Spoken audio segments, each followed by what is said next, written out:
Selamat pagi Allah Bapa, selamat pagi Yesus,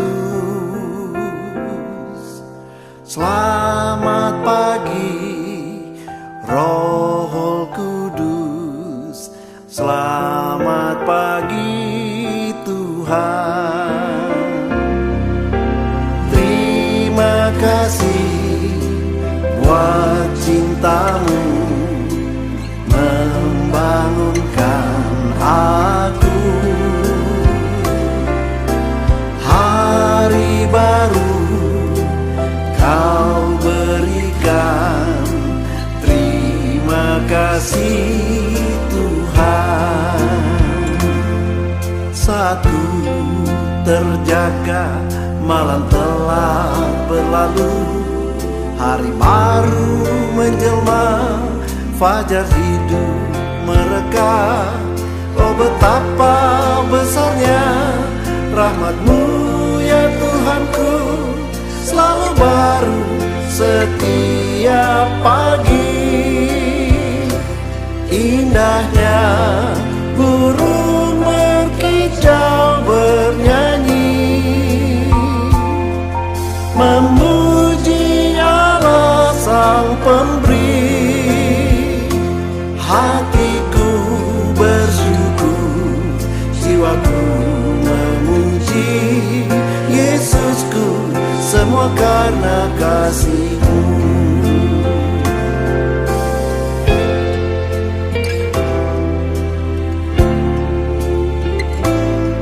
Inilah yang kuperhatikan, sebab itu aku akan tetap berharap kepadanya, bahwa tak berkesudahan kasih setia Tuhan, tak habis-habisnya rahmat-Nya, selalu baru setiap pagi. Besar setia-Mu Tuhan.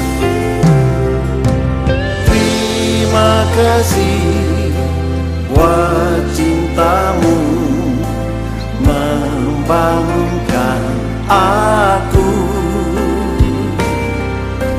Hari baru Kau berikan, terima kasih Tuhan. Terima kasih Tuhan.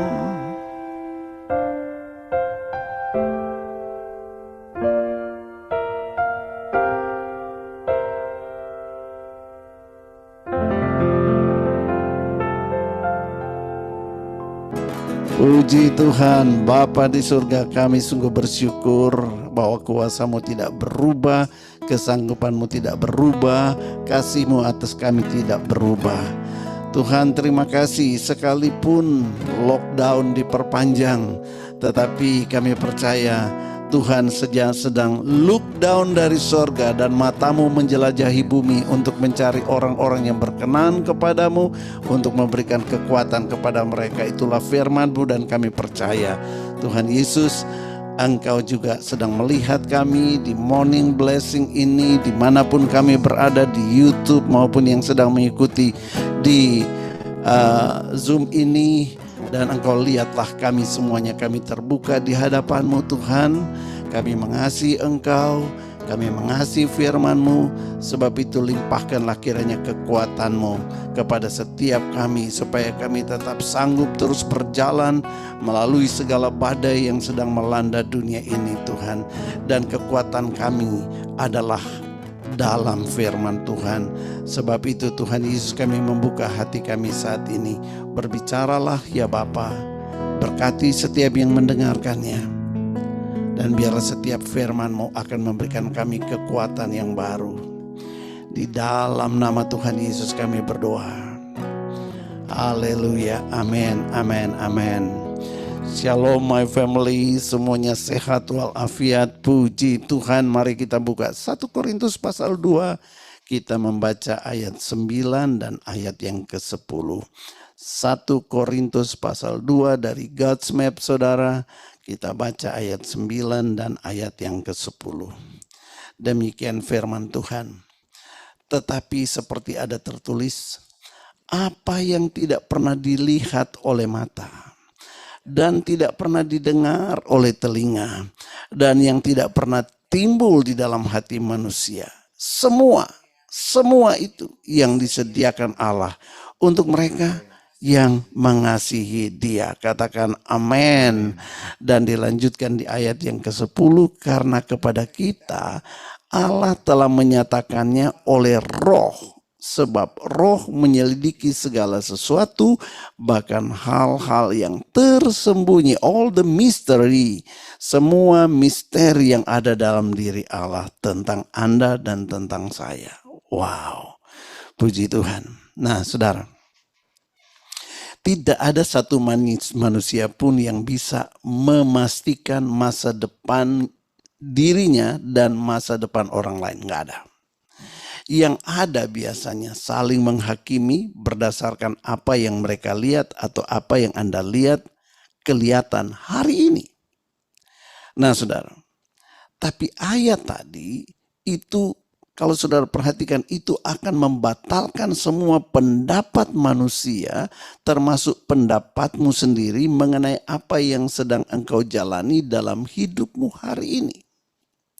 Saudara, Tuhan berkata tidak seorang pun yang mengetahui rahasia. No one knows the mystery yang ada padaku tentang dirimu. Tidak ada. Hidup ini adalah misteri. Ya, tapi misteri itu tidak ada satupun yang misteri di hadapan Tuhan. Dan Tuhan bilang, I know everything. I know your life. I know your yesterday, your today, and your tomorrow. Nah saudara, sebab itu kalau Anda pegang benar-benar firman Tuhan ini, maka engkau akan terbebas dari semua pendapat orang, kesimpulan orang, penghakiman orang, termasuk perasaanmu sendiri tentang dirimu hari ini. Engkau akan dibebaskan dari semuanya itu. Kenapa? Karena engkau akan tahu bahwa masih banyak rahasia yang lebih besar yang sekarang orang tidak tahu. Orang hanya menghakimi melihat engkau dan engkau juga hanya melihat perasaanmu hari ini. Lalu engkau berkata, aku akan jadi seperti ini, nasibku seperti ini. No way.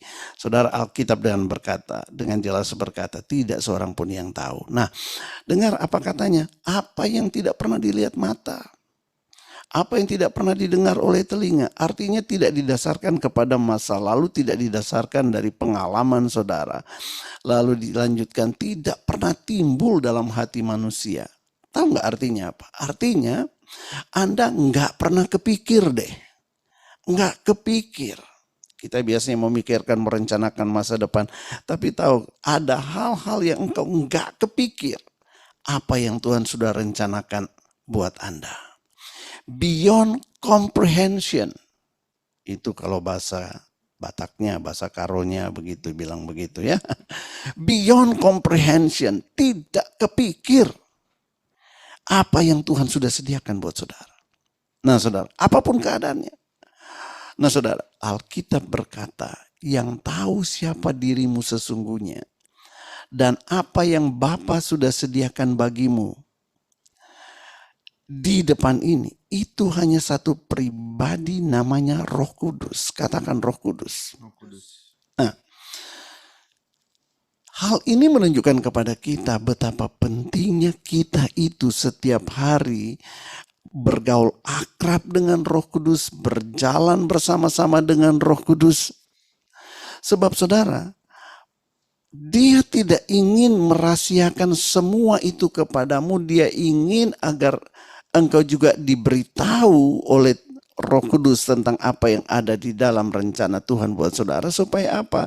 Supaya engkau menselaraskan setiap langkah dalam hidupmu dengan apa yang ada di hati Bapa. Ini persoalannya kalau kita tidak melangkah sesuai dengan apa yang Bapa rancangkan ini, hidup ini akan terasa berat, tetapi ketika kita melangkah sesuai dengan apa yang ada disediakan oleh Bapa bagimu, maka saudara, hidup ini akan ringan. Nah saudara, itu sebabnya ayat 9 kita baca itu kabar baik buat kita. Katakan kabar baik. Kabar baik yang akan membebaskan engkau dari orang-orang, bahkan dari dirimu sendiri yang selalu mengukur, membatasi kemampuanmu, dan membatasi masa depanmu. Saudara, kalau engkau pegang ayat ini, maka ketika orang merendahkan engkau, ketika orang meremehkan engkau, orang membuli engkau, saudara, engkau tidak perlu marah. Tapi engkau tanya kepada Roh Kudus, apa kata Bapa? Nah saudara, kalau engkau tidak tanya sama Roh Kudus, engkau tidak tahu apa kata Bapa tentang dirimu, maka engkau akan sepakat dengan perkataan orang dan bahkan perkataanmu sendiri tentang nasibmu. Nah saudara, apalagi hari-hari ini, saudara, semua serba sulit ya. Kita seringkali menghadapi kondisi-kondisi seperti itu. Dan ini artinya saudara, begini, kalau Anda sedang gagal hari ini, jika engkau sedang terpuruk, Anda mungkin sedang kehilangan sesuatu, mungkin bisnismu sedang berantakan, keuanganmu morat-marit, kesehatanmu juga terganggu, keluargamu terancam kandas. Saya mau beritahu saudara, it is not a real you. Itu bukan Anda yang sesungguhnya. Engkau hanya belum keluar dari situasi itu. Jangan putus asa. It is not the real you. Nah saudara, demikian juga kalau mungkin engkau hari ini justru sedang berjaya, sedang sukses, luar biasa. Saya mau beritahu saudara, it is just an unfinished you. Itu hanyalah dirimu yang belum selesai. Jangan berpuas diri. Saudara, sebab yang lebih besar Allah sudah sediakan di depan ini buat saudara. Haleluya. Ingatlah bahwa semua itu yang terjadi sampai dengan hari ini hanya sebagian kecil dari dirimu yang sesungguhnya. Mereka dan engkau sendiri harus melihat apa yang akan terjadi setelah hari ini. Because this is not end yet. It's just a little piece of a real you. Wow. Saudara, tidak seorang pun yang bisa memahami apa yang Tuhan sudah sediakan dan sedang kerjakan bagi setiap orang yang mengasihi Dia. Nah, ini kata kuncinya, yang mengasihi Dia. Sebab itu mari kita setiap hari kita cek sejauh mana Anda mengasihi Dia. Saudara tahu nggak, orang yang mengasihi Tuhan artinya orang yang hormat dan takut akan Tuhan. Itu arti mengasihi Dia. Saudara masih ingat ceritanya tentang James Baker, saudara? Mengasihi Dia artinya hormat dan takut akan Tuhan. Nah saudara, sebab itu, jika engkau mengasihi Dia, engkau takut akan Tuhan, maka yang kau lihat hari ini, apakah itu kegagalan, apakah itu kesuksesan, jangan lupa, itu semua hanyalah salah satu episode kehidupanmu. Nantikan episode berikutnya, dan engkau akan melihat hal yang lebih besar Tuhan sudah sediakan di hadapanmu.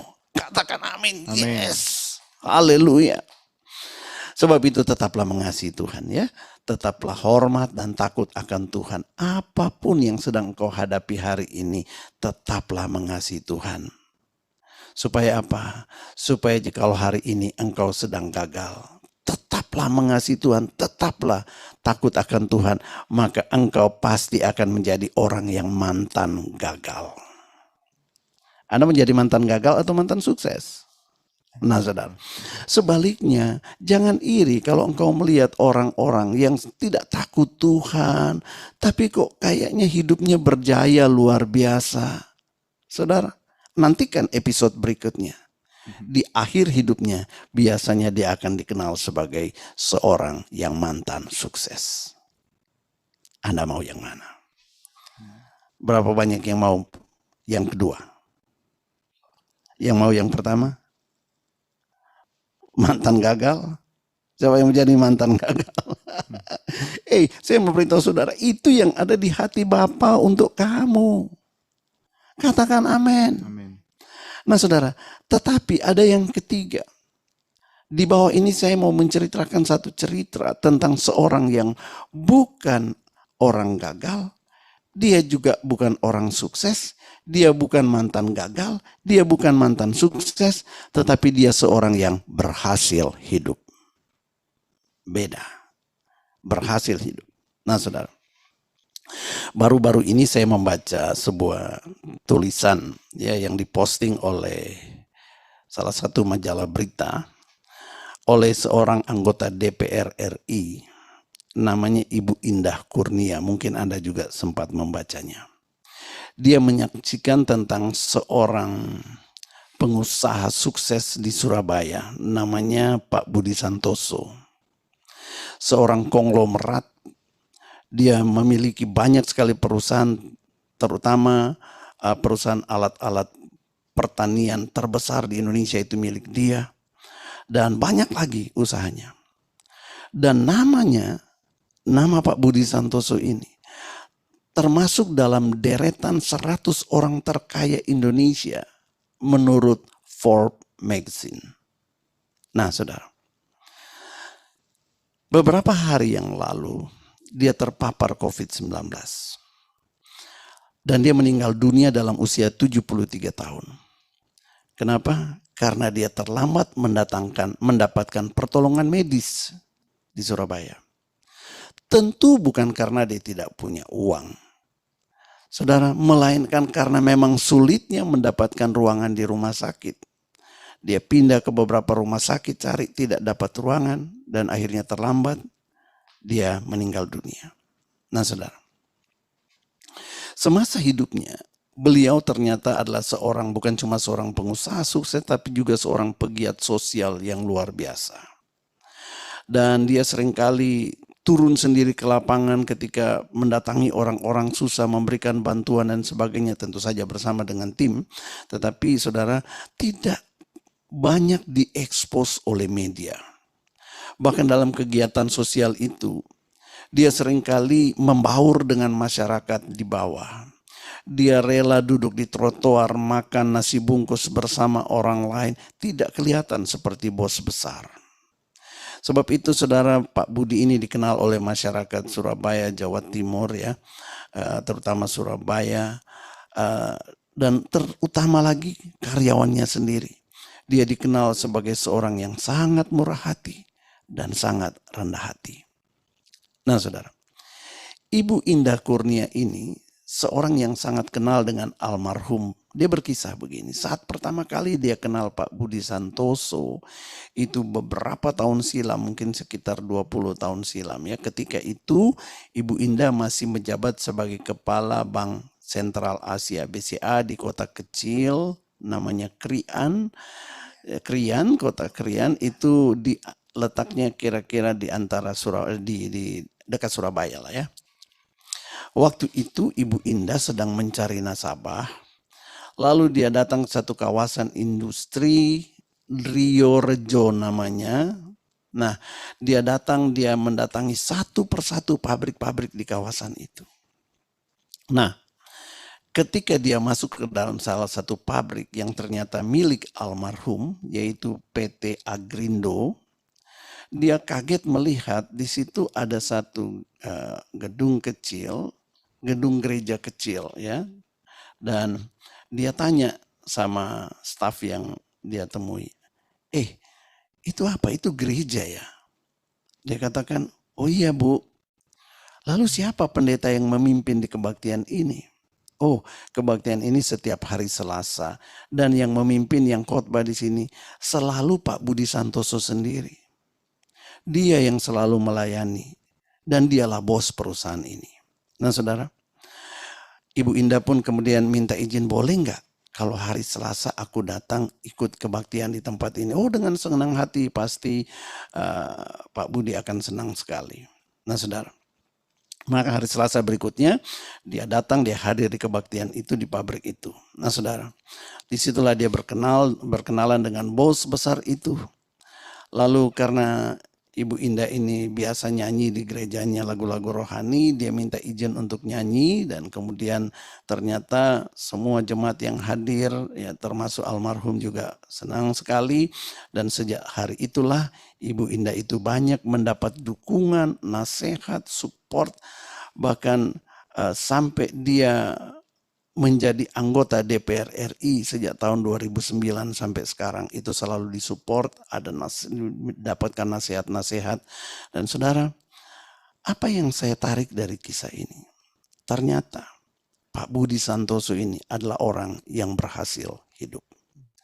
Karena selain dia pengusaha yang sangat diberkati Tuhan, dia juga mengabdikan dirinya untuk melayani Tuhan, melayani masyarakat, dan dia juga menjadi seorang kingmakers. Karena dialah yang mendorong Ibu Indah ini karirnya terus naik dan akhirnya dia menjadi wakil rakyat di DPR RI. Wah, saya baca itu, saya terharu. Nah saudara, lalu kadang kita mungkin bertanya begini, kenapa kok orang sebaik itu matinya kena COVID ya? Apa Tuhan tidak melindungi dia? Bukankah itu yang menjadi pertanyaan kita seringkali kalau kita lihat ada sahabat atau hamba Tuhan yang meninggal karena COVID.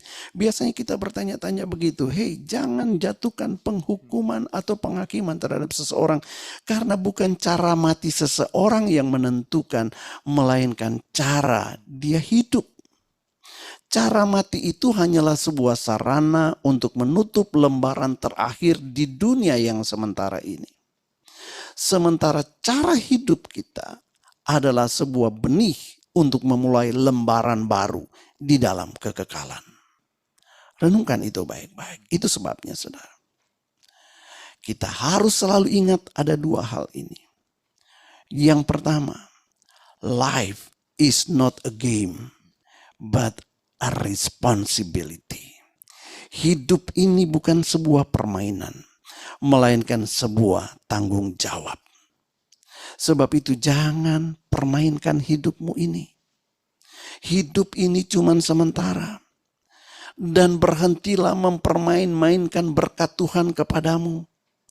Hanya untuk engkau pakai bermain-main dengan dosa. Karena tidak seorang pun yang tahu bahwa sewaktu-waktu hidupmu bisa berakhir. Apalagi di musim COVID seperti hari ini. Hari ini kelihatannya oke. Besok KO. Hari ini oke, besok KO. Hari ini OK, besok KO. Nah saudara, nggak ada seorang pun yang tahu.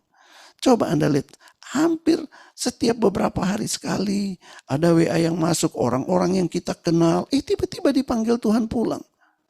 Ada yang baru aja WA-an. Istri saya, Ibu Vera, baru cerita, saya baru WA-an sama dia di beberapa waktu yang lalu. Tiba-tiba kemarin dapat kabar, udah KO. Saudara, mari kita renungkan ini baik-baik.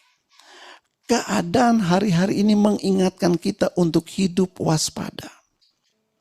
Hidup jangan main-main dengan dosa. Jangan pernah engkau berpikir aku tidak bakalan kena. Hati-hati. Sebab saudara, maut bisa datang. Tidak peduli orang kaya, tidak peduli orang miskin. Kematian bisa datang kapan saja. Dan yang paling penting Anda ketahui adalah Ibrani 9 ayat 27 berkata, dan sama seperti manusia ditetapkan untuk mati hanya satu kali saja. Dan setelah itu akan dihakimi. Engkau harus bertanggung jawab atas hidupmu. Engkau harus bertanggung jawab atas berkat-berkat yang Tuhan berikan kepadamu. Life is not a game.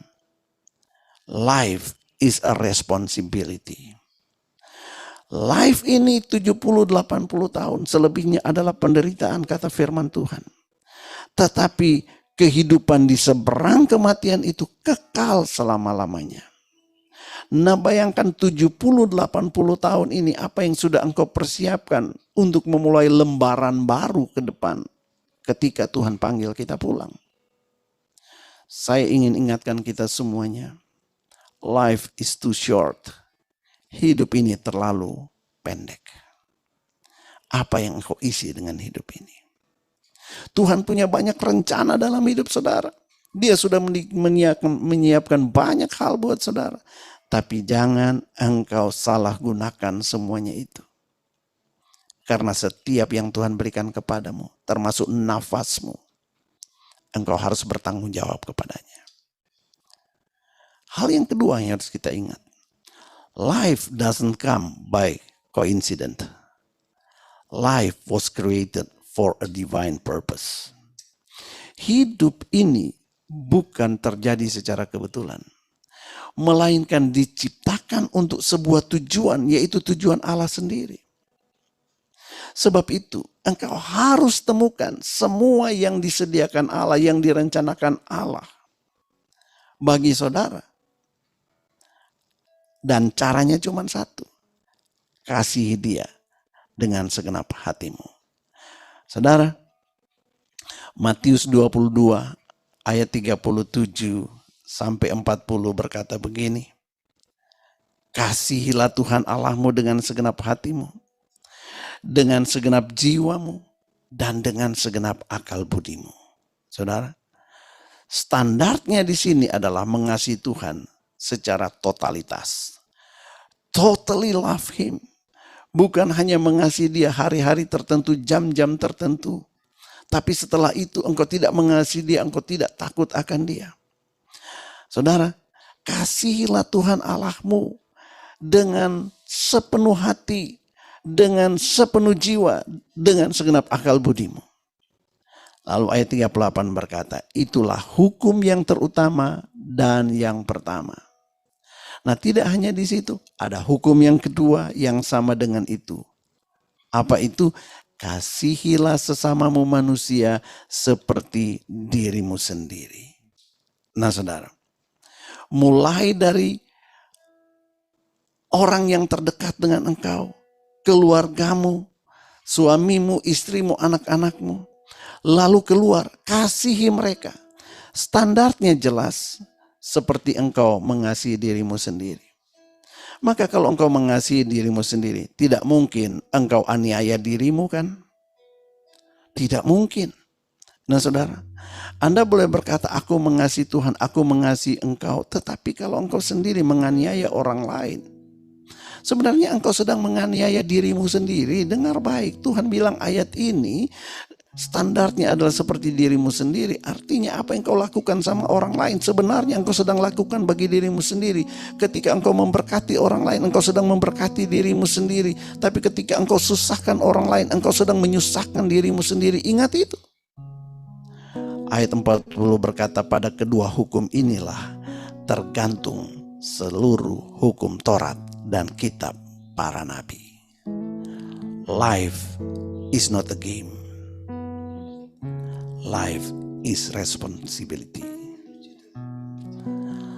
Life doesn't come by coincidence.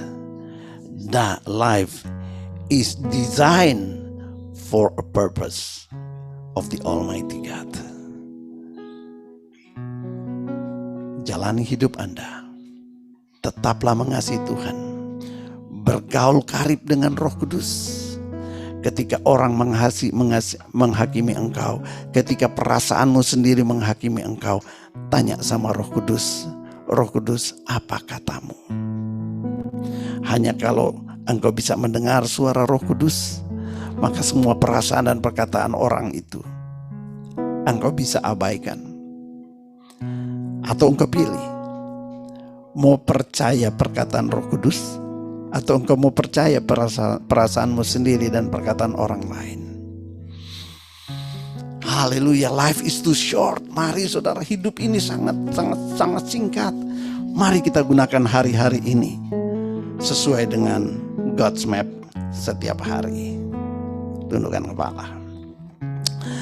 Bapa di sorga, terima kasih Tuhan, di tengah-tengah lockdown seperti sekarang ini kami masih mendapatkan asupan yang menguatkan kami Tuhan, bahwa hidup kami tidak ditentukan oleh lockdown atau apapun itu, tetapi ditentukan oleh Bapa di sorga yang kami kasihi.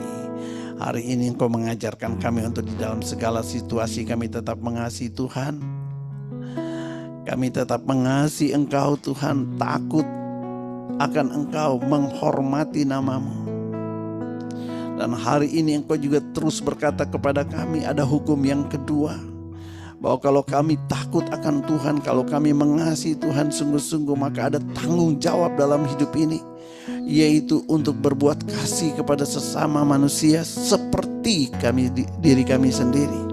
Maka Tuhan, biarlah ini menjadi highlight untuk kami pagi hari ini di Morning Blessing ini Tuhan. Terima kasih Bapa. Berbahagialah orang yang mendengarkan firman Tuhan, menyimpan dalam hatinya, dan melakukan dalam hidupnya. Haleluya. Haleluya. Saudara, sebelum kita masuk dalam perjamuan kudus, saya dapat informasi ada laporan singkat sekali dari COB, Board of COB. Silahkan siapa yang mau sampaikan.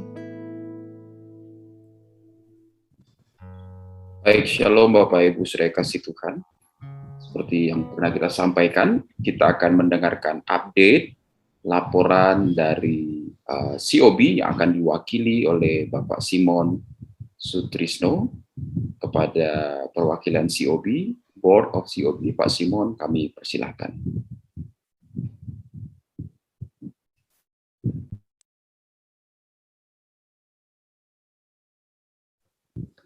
Shalom, Bapak Ibu sekalian. Selamat pagi buat kita semua. Selamat pagi Pak Hani, Pak Vera. Terima kasih untuk kesempatan yang diberikan untuk melaporkan perkembangan terbaru daripada apa yang telah kami lakukan di COB, dan mewakili seluruh tim COB, saya ingin menyampaikan sedikit update tentang progres yang telah kami lakukan di dalam COB ini. Setelah kami ditunjuk sebagai Board of COB, kami segera membentuk perangkat-perangkat untuk bisa bekerja, dan saat itu juga kami sudah rapat dan kemudian kami sudah langsung action, dan sudah kami lakukan beberapa hal sebagai berikut. Pertama, kami juga ingin mengucapkan terima kasih kepada Bapak Ibu sekalian yang sudah bergerak cepat juga telah menabur di COB. Dan pada Bapak Ibu sekalian, kami percaya bahwa apa yang telah Bapak Ibu lakukan di menabur di COB ini tidak akan ada yang sia-sia, semuanya akan dapat menuai dengan berlimpah-limpah. Bapak Ibu sekalian, bahwa kami ingin menyampaikan dari COB bahwa dana yang Bapak Ibu telah tabur, semua ini akan kami gunakan dengan bijak, dengan penuh hikmat, dan kami akan menyalurkannya tepat sasaran dan tidak akan kami lakukan dengan dengan sembarangan. Nah, Bapak Ibu sekalian, kami ingin menyampaikan update terbaru bahwa kami sudah melakukan beberapa kegiatan, diantaranya kami telah melakukan validasi melalui tim COB pada seorang bapak yang terkena dampak COVID ini. Beliau adalah seorang sopir harian, dan saat dia kena COVID ternyata dia tidak sadar, dan kemudian dia bawa ke rumahnya sehingga mengakibatkan istri dan kedua anaknya juga terpapar COVID. Yang pertama kena dia, kemudian istrinya, dan anak yang terbesar juga beberapa hari kemudian terpapar, dan saat ini suaminya sudah sembuh, sudah negatif, namun istri dan anaknya yang besar masih positif dan masih di rumah sakit. Dan beberapa hari yang lalu baru dikabari lagi bahwa anaknya yang bayi juga demam tinggi dan mencret, dan masih dirawat di rumah sakit sampai tanggal 30. Kesulitan dari Bapak ini antara lain karena terpapar oleh COVID ini, Bapak Ibu, maka saudara-saudaranya pun tidak bisa menolong, merawat, dan menjaga anak-anaknya. Sehingga mau tidak mau Bapak ini harus merawat 2 tempat, satu ke rumah sakit, satu lagi di rumah. Sehingga pekerjaannya tidak bisa dikerjakan, dan seperti yang saya sampaikan di awal bahwa Bapak ini adalah seorang pekerja harian sopir, sehingga kalau tidak bekerja ya tidak mendapat nafkah. Nah, untuk itu hari ini kami akan mulai bergerak untuk ke Bapak ini, menyalurkan dana-dana yang dari Bapak Ibu sudah tabur, dan akan kami lakukan dengan segera mungkin agar semua dana ini bisa tersalur dengan baik. Nah, dukungan dari Bapak Ibu sekalian di COB ini sangat kami butuhkan agar program ini semuanya bisa berjalan dengan baik sesuai dengan visi dari Bapak rohani kita, Pak Hani, dan semua itu kami lakukan untuk kebesaran dan kemuliaan nama Tuhan. Terima kasih Bapak Ibu sekalian, demikian laporan dari update terbaru daripada COB. Tuhan Yesus memberkati. Oke, puji Tuhan, terima kasih untuk board COB yang sudah bergerak. Dan saudara, mari kita terus memutar circle of blessing ini dari kita, oleh kita, dan untuk kita. Baik, kita akan masuk dalam perjamuan kudus. Mari kita angkat tubuh Kristus dan kita ucapkan bersama-sama, ini adalah tubuh Kristus, daging anak domba Allah, yang diserahkan, dipecah-pecahkan, untuk aku, supaya hidupku yang terpecah-pecah akan menjadi utuh kembali. Di dalam tubuh Kristus ini, aku percaya ada kuasa bilur yang menyembuhkan dan yang memulihkan. Karena aku percaya, aku menerima dan aku memakannya. Dalam nama Tuhan Yesus, makanlah.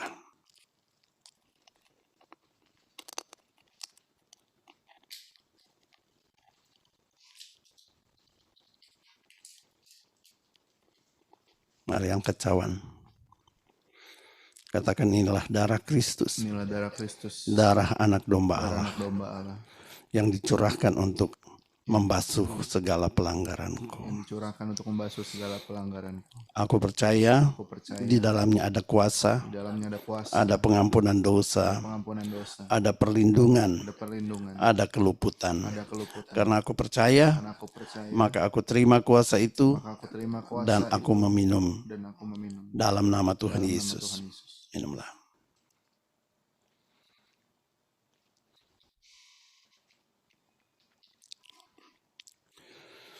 Haleluya. Puji Tuhan, mari saudara angkat kedua tangan saudara. Oria bakarala masyanda makurubo sikapa takarala basyanda. Kira baharala masyanda makaralaba, di dalam nama Bapa, Anak, dan Roh Kudus. Hari ini aku berdoa, Tuhan, curahkan kiranya lagi Pentakosta yang ketiga, the spirit of the third Pentecost, untuk sepanjang minggu ini, supaya hidup kami senantiasa melimpah dengan semangat, dengan sukacita, dengan otoritas dan kuasa. Pelita kami akan terus menyala. Engkau memberikan kekuatan yang baru kepada kami, di dalam roh kami, di dalam jiwa kami, dan di dalam tubuh kami. Terima kasih Tuhan Yesus. Aku berdoa di dalam nama-Mu, biarlah kiranya perlindungan daripadamu Tuhan juga menyertai anak-anak-Mu Tuhan sepanjang hari ini dan minggu ini Tuhan, dan hari-hari yang akan datang. lindungi, jauhkan kiranya dari COVID-19 ya Bapa. Jauhkan dari segala yang jahat, sakit, penyakit apapun juga. Tuhan, biarlah perlindungan-Mu tutup bungkus kami semuanya. Dan untuk mereka yang sedang sakit, mereka yang sedang terkapar di rumah sakit, entah itu COVID atau penyakit apapun juga, Bapa, kami percaya kuasa-Mu tidak berubah dulu, kemarin, hari ini, sampai selamanya. Dan rencana Tuhan itu belum selesai dengan mereka. Sebab itu Tuhan, kami berdoa, biarlah bangkitkan di dalam roh kami semua, roh terutama mereka yang sedang sakit hari ini Tuhan. Roh yang sungguh-sungguh mengasihi Engkau Tuhan, sehingga ketika mereka berseru memanggil nama-Mu ya Roh Kudus, Engkau datang dan memberikan mereka semangat baru. Singkapkan apa yang menjadi rencana-Mu Tuhan, dan tuntun hidup mereka sampai mereka keluar dari pergumulan kesehatan mereka, dan mereka berjalan bersama-sama dengan Engkau. Engkau tahu setiap kebutuhan anak-anak-Mu Tuhan, baik yang mereka kirimkan lewat WA maupun lewat chatting hari ini. Hamba-Mu berdoa Tuhan, Engkau yang mengetahuinya masing-masing. Kami berdoa Tuhan, jawablah kiranya, berikan kiranya apa yang menjadi permohonan dan permintaan mereka Tuhan. Terima kasih Bapa yang baik, terima kasih Tuhan Yesus. Terimalah kasih karunia yang berlimpah-limpah dari Allah Bapa, damai sejahtera serta sukacita yang berlimpah dari Tuhan kita Yesus Kristus, serta persekutuan yang manis kuat kuasa Roh Kudus menyertai engkau sepanjang hari ini, besok bahkan sampai Maranatha. Yang percaya sambut berkat Tuhan, katakan amin, amin, amin.